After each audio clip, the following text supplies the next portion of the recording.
Tonight's the night. Hey, great to have you here. So today I'll be reviewing episode 8 of Dexter Resurrection. As usual, we'll run through the episode details and then give an overall score at the end of either negative, neutral, or positive. And as a quick reminder, if you enjoy talking Dexter or other pop culture topics, please consider subscribing to the channel for more future content. So here we open things up with Batista in his hotel room, recording a voice memo on his phone about the case that he's building against Dexter, citing Dexter's driving pattern now that he's tracking him with his AirPods.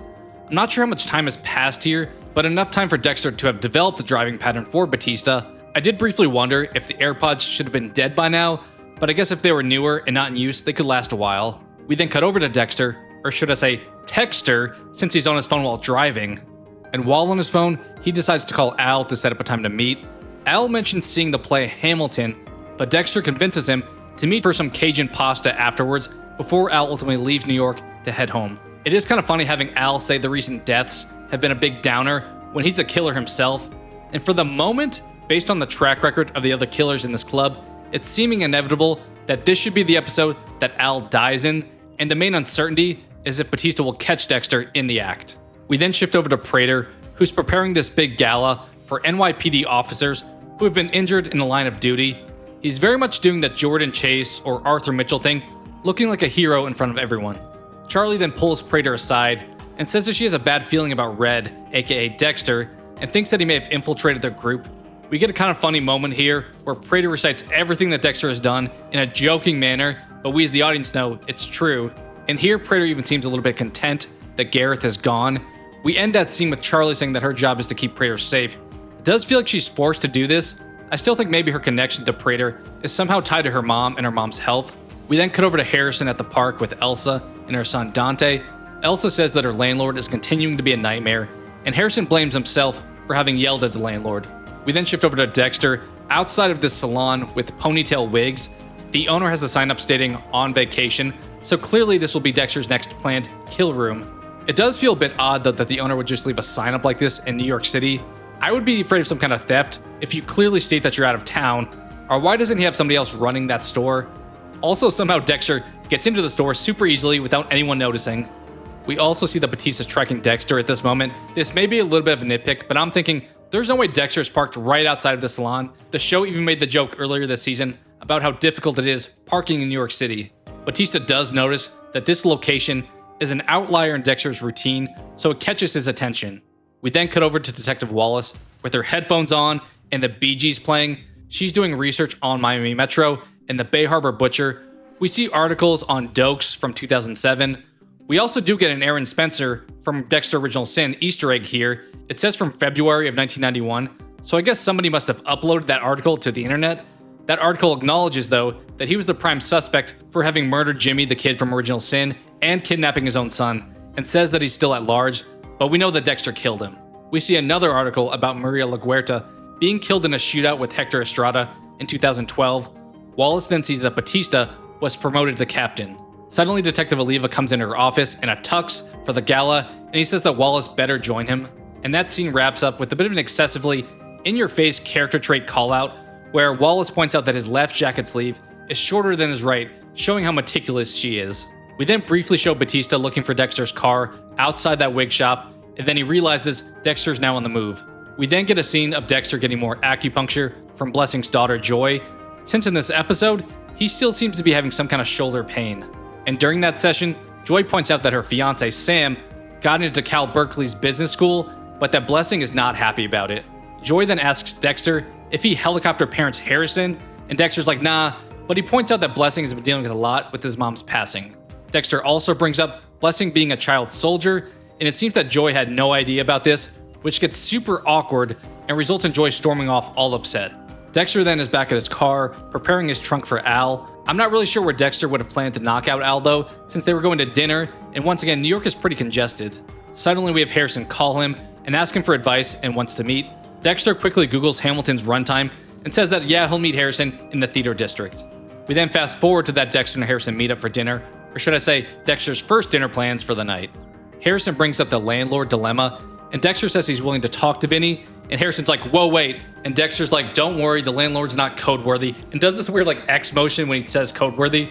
He tells Harrison he'll talk to the landlord just as a person with former law enforcement experience. And during the scene, I'm wondering a little bit if Charlie's watching Dexter here, because I do feel like there's still some potential for Harrison to wind up in Prater's crosshairs as leverage.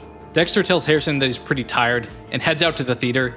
As he waits, Dexter's doing some research on his phone on Vinny, and he sees that a 77-year-old woman died from a railing accident. Despite frequent maintenance requests, Harry steps in and is like, come on Dexter, Vinny isn't something to focus on. And after the play ends, Al never shows up. So then Dexter calls him. Al answers and tells him that he left during the intermission because Hamilton sucked. Dexter pretty weirdly asks where in Wisconsin Al lives, but Al says he keeps his family life and his business life separate and is seemingly safe from Dexter's table at this point. I did kind of wonder, did Al know about Dexter, or at least get sketched out by him? They each hang up and Al chucks the burner phone out the window.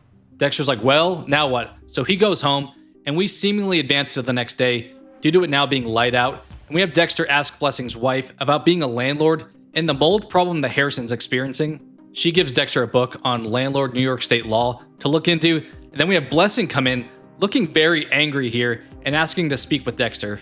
And I will say in fairness, the reason he's mad at Dexter, why would Dexter have thought not to tell Joy without Blessing having said not to do so? But we do then get a scene with the two of them, and Blessing's yelling at Dexter about his past, and Dexter says Joy won't think Blessing is a monster. We have Blessing say, imagine if Harrison knew you killed a person, to which Dexter in his head responds, just one? There's definitely been a lot of ironic statements this season, like we actually had with Blessing earlier on in the season, I think in episode 2 it was, where he says, imagine staring in the face of a serial killer, so kind of the same situation here. Blessing tells Dexter that it was clear that the previous dark part of his life was separate, but while he did previously say that that life was separate from what he lives now, I don't think it was super clear that that info was intended to be a secret. Blessing then walks out saying, you betrayed me, and once again this is feeling like a bit of a red herring, since I don't think that Blessing is a killer. And then we get Dexter say to Harry, this is why I don't do friends. Harry then calls him hangry, and Dexter's like, go away dad, and Harry vanishes. Dexter definitely looks like he's having withdrawal symptoms from killing, with his foot tapping, and he's now in this office waiting to speak with Vinny. His secretary tells Dexter he's going out to lunch and can schedule something later on. Dexter then barges in on Vinny's office anyway. We have Vinny yelling at Dexter and his secretary, and Dexter does seem like he wants to kill Vinny. We then shift over to Harrison, running into Gigi, that tour guide from last episode at the college. He tells her that he's applying to the school with financial aid. He asks her if she wants to hang, and she says, how about tonight? But I feel like they exchanged numbers, so don't think they had to randomly run into each other. We then fast forward to that night, and we have Vinny roaming the streets, drinking, and then Dexter, who's wearing these pantyhose over his head, nabs him in an alleyway and drives to that wig store. And unfortunately, he doesn't realize that Batista's tracking him. We then cut over to Harrison and Gigi out partying. Gigi says that the nerve damage from her previous accident is permanent, and she's upset she's not able to make it through the academy because of that. But we do have Harrison try to uplift her here, mentioning that his dad was in forensics, and says she could do something similar where she helps bring justice in an alternate way. They then head back to a hotel room and hook up. And now back over with Dexter. He's in the wig shop and has Vinny on his table. He's wearing the pantyhose on his face again, and I'm wondering, is this because he's not planning to kill Vinny? To me, it would seem pretty obvious that Dexter was the angry guy who barged into his office earlier, and Dexter's trying to intimidate Vinny. At one point, he covers Vinny's mouth, intending to mimic what it's like to not be able to breathe from mold. Suddenly, we see that Batista's getting out of a cab outside of the shop. Once again, I'm thinking, you're telling me that Dexter got parking out front again? Dexter continues to threaten Vinny, so yeah, it's seeming like he's not going to kill him here, and at the same time, Batista's breaking in and pulls his gun out. We have Dexter say, it's time for Vinny to become someone else's problem. I guess he thinks that someone's breaking into the shop maliciously and wants to send Vinny towards them. Vinny then comes running out from the back room and knocks Batista over as he screams, he's gonna kill me! And Batista's like, where's Dexter? Batista then runs through the building and out the back door, but doesn't see Dexter. He looks at his AirPods GPS though, and sees that Dexter's driving away. Batista goes back into the shop and looks at the plastic wrapped kill room setup. He then calls Detective Wallace right as she's leaving, but she turns around and answers the phone. He tells her that he has proof that the Bay Harbor Butcher is active still and will send the address, but right away I know this is actually going to make Batista look pretty guilty of setting up this kill room, especially after Dexter set him up to look like a loose cannon to Wallace in the last episode. We then get a brief scene of Dexter driving away, and he realizes that it was Batista who showed up, and he gets suspicious of his car having been tracked. He looks everywhere, and the last spot that he checks, he notices the AirPods in the side door. He then throws them on the ground and crushes them in anger. And once again, I'm thinking this is going to make Batista look crazy since there won't be AirPods to follow now to corroborate his story. Detective Wallace and Oliva show up to the wig shop. She asks where's the body. Her and Oliva are really grilling Batista here and ask him how this supposed victim was cut loose. And Batista's like, I don't know, Dexter must have let him loose. So it's clear that Batista has no tangible evidence. He didn't even ID Vinny and can only describe him as a big, thick Italian guy, which describes who knows how many New Yorkers. Even Oliva says that's like half the police force. Batista also plays some of his voice memos where he's just talking to himself, once again kind of looking crazy. He says he tracked Dexter, and Wallace is like, you got a warrant? He's like, well, no, I just left my AirPods in his car when I was driving with him, which confuses the detectives even further. And Batista goes to show them his AirPods tracking and realizes here that his AirPods have now been destroyed. He does then start coming to the realization that the two detectives don't believe him. La Passion is starting to look more like La Prisión. We then cut to Harrison and Gigi waking up from their hookup and coming down in the elevator.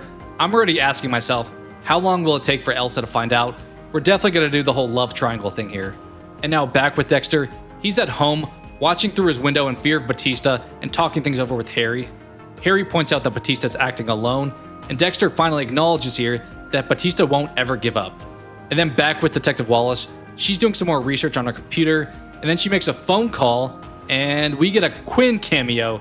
She's calling him to ask about Quinn's Captain Batista in the Bay Harbor Butcher case. And Quinn's like, he's not our captain anymore. He actually up and retired out of nowhere, confirming that Angel is no longer active law enforcement, continuing to stack up bricks for the Angel is Crazy house.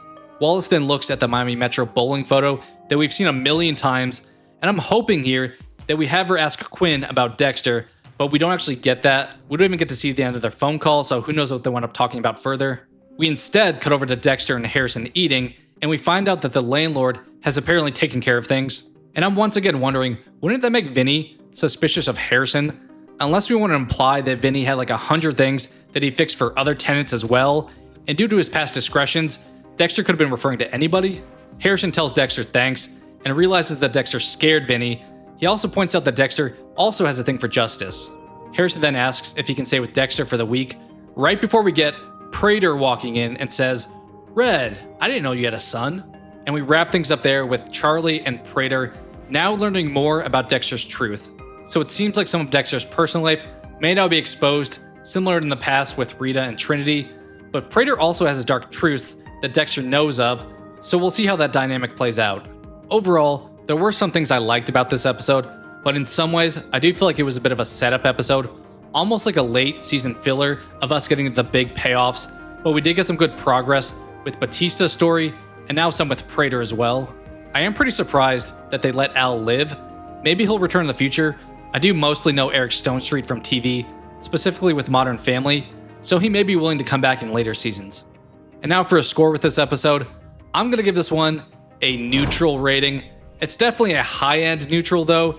As I said, I liked it, but there wasn't really a wow standout moment for me, other than maybe the ending with Prater. It was nice to see Quinn again. Hopefully he continues to be relevant to the story. I do want to call out two plot lines that I predicted a while ago that do seem to be playing out, well, at least one of them. I've mentioned that with Batista getting so close, I could see him being pitched as being in too deep and potentially crazy, or at least biased with the Bay Harbor Butcher situation.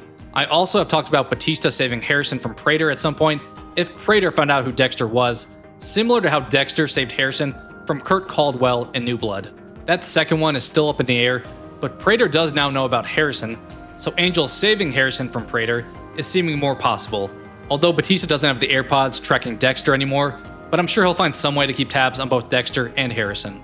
And it does seem like Prater is just now learning about who Dexter truly is, so that previous scene I think in episode 4 where Prater shows Dexter the Trinity Killer's weapon, the bed the ice truck killer died on, and the Bay Harbor Butcher slides, does feel like it was just convenient because it doesn't seem like Prater had any prior information about that being all Dexter's belongings. But that wraps up my thoughts on this episode. What did you think of this episode? What parts did you like or dislike? What are some of your theories about where they'll take things next or wrap up the season ultimately? What are your thoughts on the whole New York Ripper plot? At this point, unless it's Prater, I'm wondering if it's a storyline we'll dig into further in season 2. Do you think Harrison's in jeopardy? And what do you think happens with Batista? Do you agree with my two theories on Batista and Harrison? Let's talk all things Dexter Resurrection down in the comments below. Thank you so much for watching, and I hope to talk to you again soon.